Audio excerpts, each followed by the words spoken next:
Hola a todos los amantes de la ciencia ficción. Soy el robot GR. Sean bienvenidos a la Enciclopedia Galáctica. La fundación había sido ocupada por las fuerzas anacreontianas. Sin embargo, en ese mismo momento, Salvor Hardin puso en marcha su plan, y no pasó mucho tiempo hasta que todas las tropas de Anacreonte abandonaron Terminus. Desde ese momento y durante los siguientes 30 años bajo el mando de Salvor Hardin, la fundación empezó a colaborar con los Cuatro Reinos, brindándoles plantas de energía atómica, comercio y medicina científica. Pero había algo más, algo que aseguraría que la fundación siga conservando el conocimiento que le daba la ventaja sobre los primitivos mundos que la rodeaban. Todo conocimiento que entregaban estaba muy bien camuflado bajo el manto de un culto religioso a la ciencia. Es conocido el dicho del famoso escritor Arthur C. Clarke: cualquier tecnología lo suficientemente avanzada es totalmente indistinguible de la magia. Y eso es justamente lo que les pasó a los cuatro rivales de la fundación.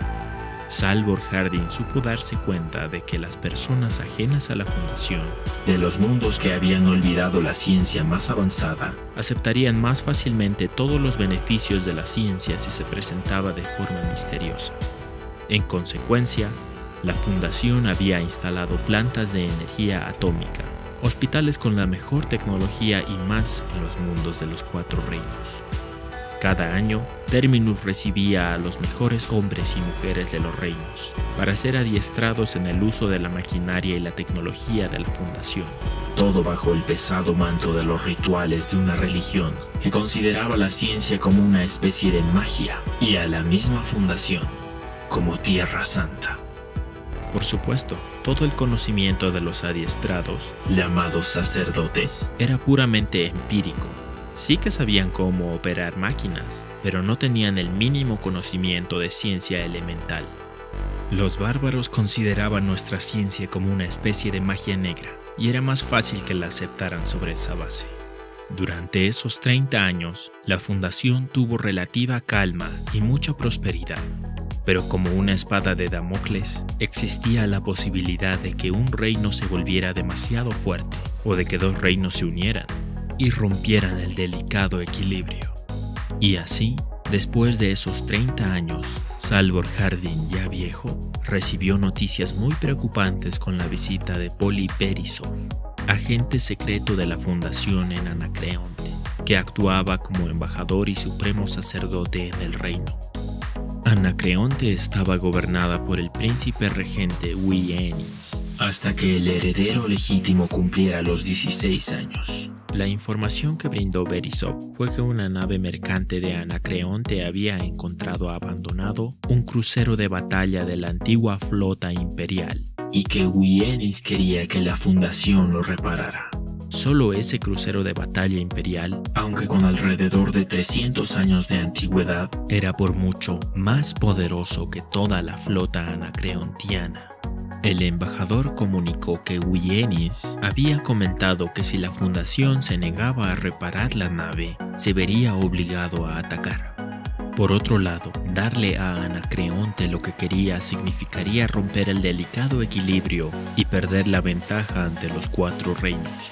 Pero había un asunto más.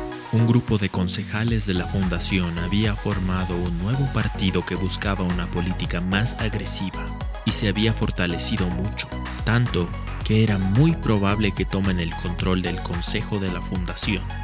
Salvor Hardin confiaba plenamente en el plan Seldon y sabía que no se encontrarían frente a una verdadera crisis hasta que no haya más que una línea de acción. En cuanto la fundación entregara el crucero de batalla a Anacreonte, era seguro que éste atacaría, y al mismo tiempo, cuando el nuevo partido se hiciera con el control del consejo, su política hostil forzaría una acción contra Anacreonte. Mientras tanto, en Anacreonte, el joven rey de 15 años, Leopold I, escuchaba el sermón de su tío, Wienis, el verdadero gobernante hasta que él cumpla 16 años. Wienis, hombre viejo y cansado, no tenía nada más que resentimiento hacia la fundación, y no olvidaba la humillación que Anacreonte había sufrido hace 30 años, cuando se vieron obligados a retirarse de Terminus. Ahora llenaba la mente de Leopold con la idea de atacar a la Fundación en cuanto terminen de reparar la nave. Su lógica era que si ellos no lo hacían, alguno de los otros 3 reinos tendría la iniciativa y se haría con los conocimientos ocultos de la Fundación. ¿Quiénes se creían esos de la Fundación para reservar sus secretos para sí? ¿Qué había de Anacreonte? El rey Leopold estaba casi convencido de las palabras de su tío, pero en su interior el miedo le hacía dudar. Sería una blasfemia atacar la Fundación. La religión que había propagado Salvor Hardin hablaba de un espíritu galáctico y cómo su profeta Hari Seldon estableció la Fundación para que guiara el retorno de la humanidad al paraíso terrenal.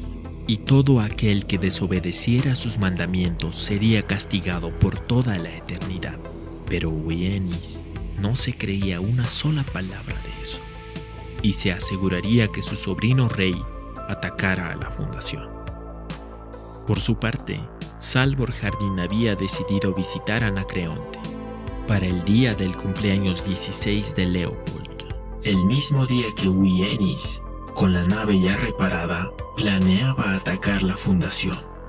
La noticia no había caído bien a los opositores de Salvor Hardin, quienes creían que había cometido traición y que se dirigía a Anacreonte para cobrar su recompensa, mientras la Fundación era sometida. Hardin llegó el día antes de la coronación. Tras haber visitado rápidamente a los 8 mayores sistemas estelares del reino. La ceremonia de ascenso al trono se llevaría a medianoche exactamente.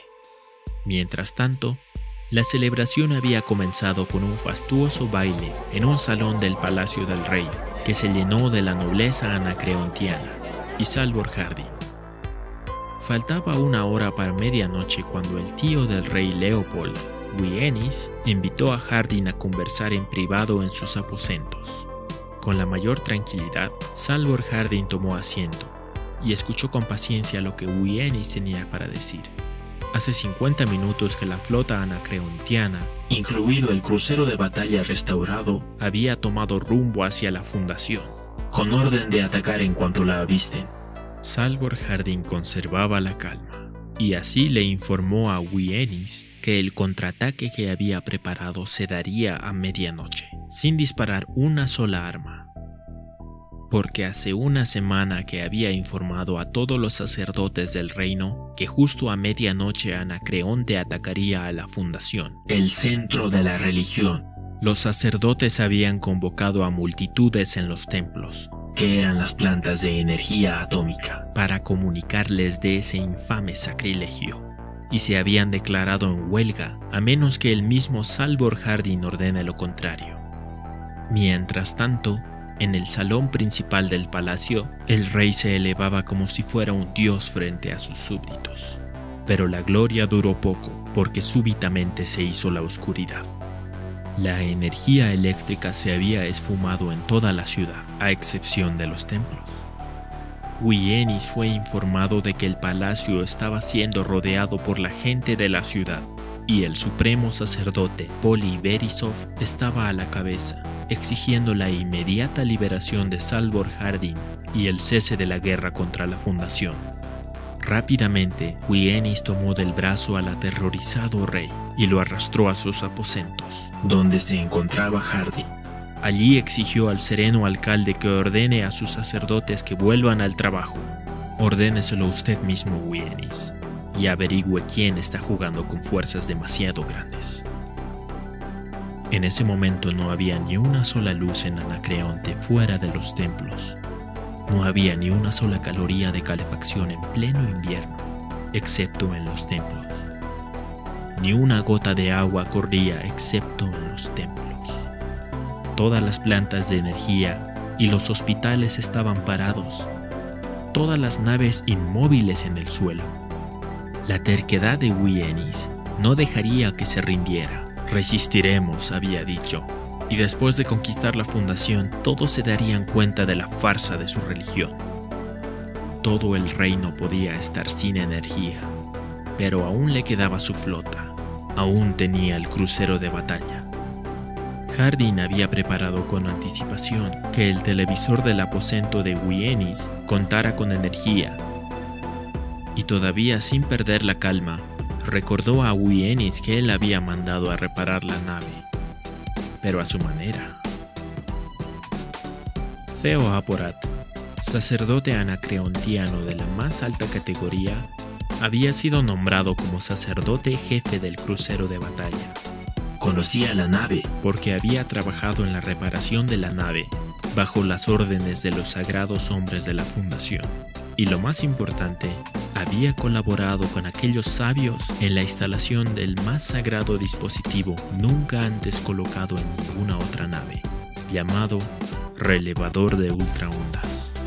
El sacerdote no podía creer el propósito que le habían dado a tan magnífica nave, dirigida a atacar a la sagrada fundación, donde había estudiado en su juventud y de donde procedían solo cosas buenas.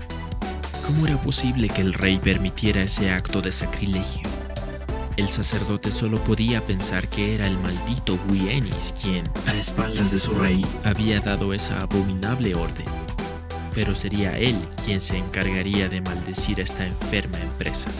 Se encerró en la sala principal de comunicaciones de la nave y comenzó su transmisión a todos y cada uno de los miembros de la tripulación, además del televisor de los aposentos de Wienis. Vuestra nave está comprometida en un sacrilegio. Sin conocimiento vuestro, está realizando un acto tal que las almas de todos vosotros serán condenadas al frío eterno del espacio. En nombre del espíritu galáctico, maldijo la nave. En ese mismo momento, el relevador de ultraondas se activó. Los motores hiperatómicos se apagaron y la oscuridad invadió todos los rincones del crucero de batalla. Los aterrorizados soldados, bajo el mando del sacerdote, apresaron con violencia al hereje almirante y le obligaron a ordenar detenerse a toda la flota. Hardin, el rey Leopold y Wienis habían sido testigos de todo por medio del televisor. En esa oscuridad, una aureola envolvía a Hardin, mientras la silueta de Wienis permanecía inmóvil. La fundación había vencido. En un arranque de ira, Wienis disparó varias veces su pistola atómica contra Hardin, solo para darse cuenta que su campo de fuerza personal le mantenía ileso, y con un grito de desesperación, Wienis se voló la cabeza.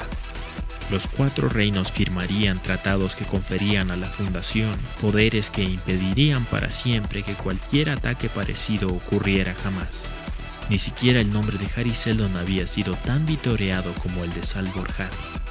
Poco después, cuando llegó el momento de que la bóveda del tiempo se abriera, el público escuchó mientras Hari Seldon narraba exactamente la victoria de la fundación, tal como había pasado.